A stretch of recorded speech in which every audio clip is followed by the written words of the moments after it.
Sasa kama simu yako ina tatizo la kuwa mzito sana, fanya hivi. Ingia setting, kisha tafuta setting hii hapa. Shuka chini, shuka chini, shuka chini, shuka chini. Sorry, nakwama kidogo. Shuka chini, shuka chini, shuka chini. Mpaka kuna neno la kuta developer option. Utagusa hilo neno. Kisha itakuja kama hivi, utashuka chini, utashuka chini, utashuka chini. Shuka chini, shuka chini, shuka chini.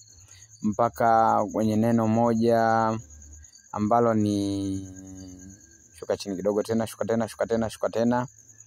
Shuka chini tena, shuka tena, shuka tena.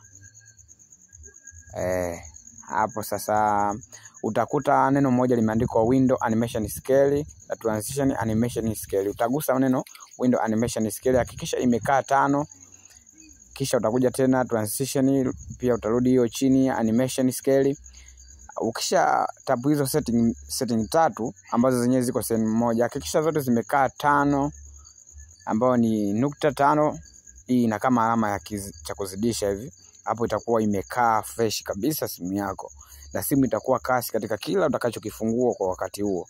Ukigusa apps, yani ile scale, yani ile transition ambayo ni namna ambavyo mafaili yanavyofunguka, ile animation duration, kila kitu kitakuwa kinafunguka kwa wakati, na simu yako utakuwa unaenjoy kila unachokifanya.